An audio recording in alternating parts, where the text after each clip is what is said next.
وہ یہ ہے کہ بلوچ لاپتہ افراد کمیٹی کی سربراہ ڈاکٹر مارنگ بلوچ خاتون، بڑی سوشل میڈیا میں ان کے تذکرے آتے ہیں، انہوں نے کل ایک پریس ٹاک کی، ان کی ویڈیو وائرل ہوئی جس میں انہوں نے اعتراف کیا کہ ایران میں مارے جانے والے افراد، یہ ان کے الفاظ ہیں، افراد ہمارے ہیں اور ان کے لواحقین یہاں دھرنے میں بیٹھے ہیں۔ ناظرین، ان کے اس اعتراف کے بعد پاکستان کی حکومت ہو، سیکورٹی ادارے ہوں، ان کے موقف کو بڑی تقویت ملی ہے، اور میں حیران ہوں، بڑے بڑے ٹی وی اینکر ہیں، بڑے بڑے تبصرے کرتے ہیں، اس بات کو جان بوجھ کے کیوں نظر انداز کیا انہوں نے اپنے شوز میں؟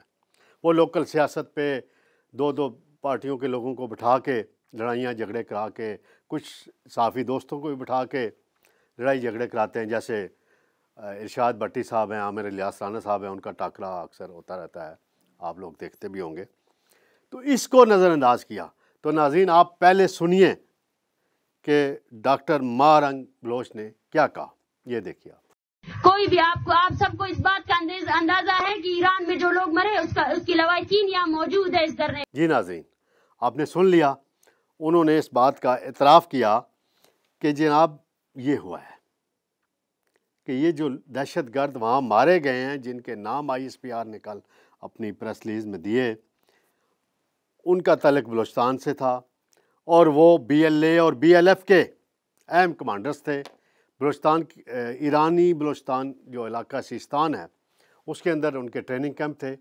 پاکستانی قوم اور میڈیا، زیادہ تر میڈیا تو یہ سمجھتا رہا کہ یہ جو دہشت گرد بلوچستان کے اندر جو کاروائیاں ہو رہی ہیں، یا جو علیحدگی پسند تنظیمیں ہیں، ان کے کیمپ انڈیا میں ہیں اور افغانستان میں ہیں۔ یہی اس سے پہلے امپریشن تھا، لیکن اب مارنگ بلوچ کی جو خاتون ہے ڈاکٹر صاحبہ، ان کے اعتراف کے بعد ساری سازش، ساری کڑیاں کھل کے سامنے آ گئی ہیں کہ یہ سارا معاملہ ہوا کیا ہے اور کہاں کہاں کڑیاں جا کے مل رہی ہیں۔ کلبھوشن یادیو پکڑا گیا ایران سے، ایرانی پاسپورٹ پہ تھا۔ تو ہم تو ایران کو اپنا برادر اسلامی ملک بھائی سمجھتے ہیں۔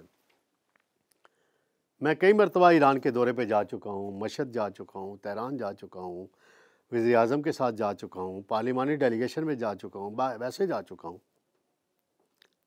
تو عوام کی سطح پہ تو مجھے کوئی اتنی وہ دوریاں نظر نہیں آئی تھیں، لیکن حکومتی سطح پہ ہمیشہ مجھے اندازہ ہوا کہ کمیونیکیشن کے مسائل ہیں، غلط فہمیاں ہیں۔ تو اب یہ جو مارنگ بلوچ کے اعتراف کے بعد میں سمجھتا ہوں کہ ہمیں ایران کے ساتھ مزید یہ معاملہ اٹھانا چاہیے، جو مزید وہاں کیمپ ہیں، مزید جو لوگ وہاں چھپ کے آ کے کارروائیاں کرتے ہیں بلوچستان کے اندر، وہاں ان کو ٹریننگ دی جاتی ہے۔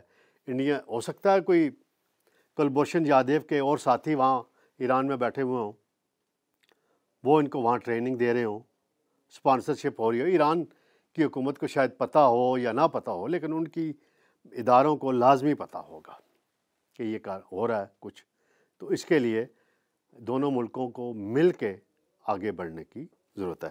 ناظرین، دوسرا معاملہ ہے، بالآخر مسلم لیگ نون کا منشور تیار ہو گیا ہے۔ منشور کمیٹی کے چیئرمین ہیں سینیٹر پروفیسر عرفان صدیقی صاحب، ہمارے بزرگ ہیں، بہت اچھے کالم نویس ہیں، پروفیسر ہیں، استاد ہیں، بڑے بڑوں کے استاد ہیں، بڑے بڑے جرنیلوں کے، بڑے بڑے بیوروکریٹس کے، راولپنڈی، اسلام آباد میں ان کا بڑا نام ہے، اور کالم لکھنے میں بڑی مہارت ہے ان کو۔ ابھی پچھلے دنوں ان کا بڑا میچ پڑا ہوا تھا سہیل وڑائچ کے ساتھ، اور اوپر نیچے انہوں نے کالم بھی لکھے ایک دوسرے کے نقطہ نظر کے خلاف۔ بہرحال اب منشور تیار ہو گیا ہے، 27 جنوری کی تاریخ دے دی گئی ہے۔ بالآخر نواز شریف نے عرفان صدیقی صاحب کو ٹائم دے دیا ہے۔ میرے حساب سے یہ بڑی تاخیر کر دی گئی ہے۔ منشور کم از کم 2 ہفتے پہلے آ جانا چاہیے تھا، تاکہ پورے قوم کو اور نون لیگ کے ووٹرز کو یہ پتہ چلتا کہ معیشت کے لیے کیا کرنا ہے، بے روزگاری کے لیے آپ نے کیا کرنا ہے، مہنگائی کیسے ختم کرنی ہے، سیکورٹی کے مسائل، دہشت گردی کے مسائل کیسے حل کرنے ہیں، خارجہ پالیسی میں جو معاملات ہیں ان کو کیسے کرنا ہے، IMF سے کیسے جان چھڑانی ہے، تو آ جانا چاہیے تھا۔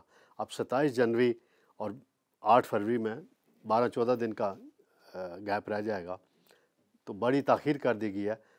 لیکن شکر ہے کہ عرفان صدیقی صاحب کی یہ منشور کمیٹی کی رپورٹ، ان کے ایک بل تھا اسلام آباد میں کرایہ داری سے متعلق، جو کبھی سینٹ سے لاپتہ ہوا، نیشنل اسمبلی سے لاپتہ ہوا، یہ منشور کمیٹی کی رپورٹ لاپتہ نہیں ہوئی۔ سب سے آخر میں آؤں گا ناظرین، تحریک انصاف کے بانی چیئرمین عمران خان صاحب نے آج عدالت میں صحافیوں سے غیر رسمی بات چیت کی ہے، ڈیالہ جیل کے اندر۔ وہاں توشہ خانہ کیس کی سماعت ہو رہی تھی، اس میں انہوں نے 2-3 اہم باتیں کی ہیں، میں ان کو الیبوریٹ کروں گا۔ وہ دعویٰ کرتے ہیں کہ 8 فروری کے الیکشن میں 90% فوجی PTI کے امیدواروں کو ووٹ دیں گے، اور ان کا کہنا ہے، دعویٰ ہے عمران خان صاحب کا آگے، کہ جنرل ریٹائرڈ باجوہ نے خود ان سے کہا تھا کہ ساری فوج تمہارے ساتھ ہے، اور باجوہ کے فیصلوں نے پاکستان کا بیڑا غرق کیا، لیکن فوج کا اس میں کوئی قصور نہیں ہے۔ بالکل صحیح بات ہے جی، آپ کی رائے ہے خان صاحب۔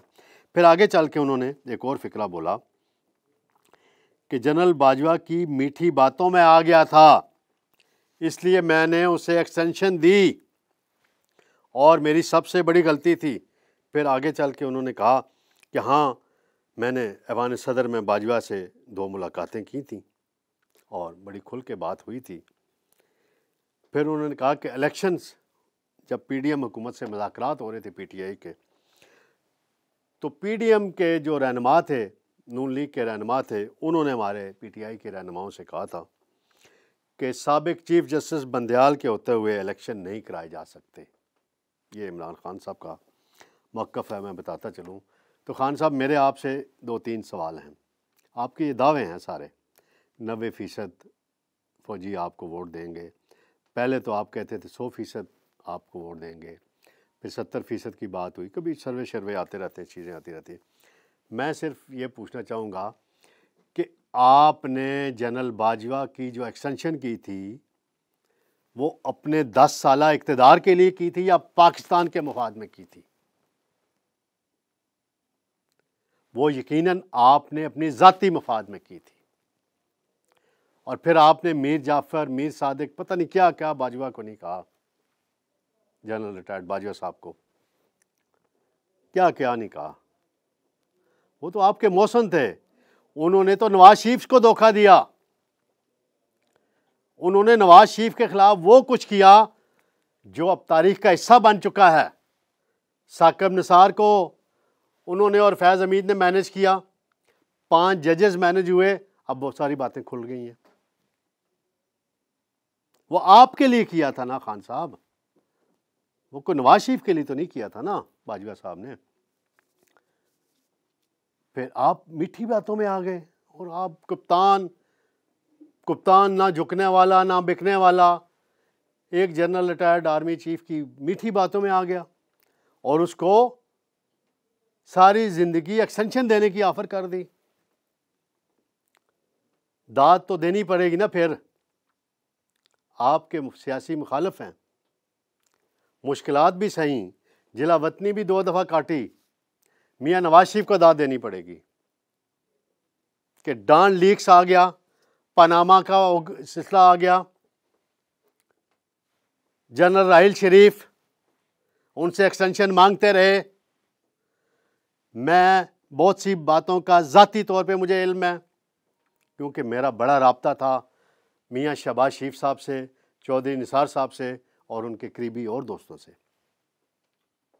ایک دفعہ کا واقعہ ہے، میں ان دنوں کو بتاتا چلوں، جب جنرل راحیل شریف ایکسٹینشن مانگ رہے تھے تو میڈیا سے چھپنے کے لیے شہباز شریف اور چودھری نثار نے بائی روڈ GHQ جانے کے بجائے ہیلی کاپٹر استعمال کیا اسلام آباد سے راولپنڈی کے لیے۔ اور جب ہمیں پتہ چل گیا اپنے ذرائع سے کہ وہ گئے ہیں، تو میں نے رابطہ کیا چودھری نثار صاحب کے عملے سے کہ پوچھا یار کدھر ہیں؟ تو آگے سے کچھ مسکرا پڑے، ایک صاحب ان کے سٹاف میں سے تھے، ہمارے دوست ہیں وہ، تو میں نے کہا یار میری بات کرائیں. پھر میری بات ہوا, پتہ چلا جی جنرل راحیل شریف صاحب سے ملنے گئے تھے. تو میں نے پوچھا جی کیا صورتحال ہے؟ تو انہوں نے کہا کہ ایکسٹینشن کی بات چیت ہو رہی ہے لیکن میاں نواز شریف نہیں مان رہے. اور نواز شریف کو کیا کچھ نہیں کہا گیا تھا کہ آپ ایکسٹینشن دے دیں, 1 سال دے دیں, 2 سال دے دیں, پاناما کو بھول جائیں, ڈان لیکس کو بھول جائیں. تو آپ 2019 میں نہ دیتے نا جنرل باجوہ کو ایکسٹینشن, جس کا میرٹ بن رہا تھا, جو اس وقت نمبر 2, نمبر 3, 4 جو بھی تھے, آپ اس کو آرمی چیف بنا دیتے. آپ نے اپنے 10 سالہ اقتدار کے لیے پلان یہ تھا کہ آپ 2030 تک رہیں گے, فیض حمید اگلے آرمی چیف بنیں گے, اعجاز الاحسن جو ہیں وہ مستقل چیف جسٹس بنیں گے, اور قاضی فائز عیسیٰ کے خلاف ریفرنس کر کے ان کو نوکری سے ہٹا دیا جائے گا. لیکن قدرت کو کچھ اور ہی منظور تھا, اور جو کچھ ہوا وہ اب آپ کے سامنے ہے. سر خان صاحب, انشاءاللہ ناظرین بہت جلد دوبارہ ملاقات ہوگی. اللہ حافظ.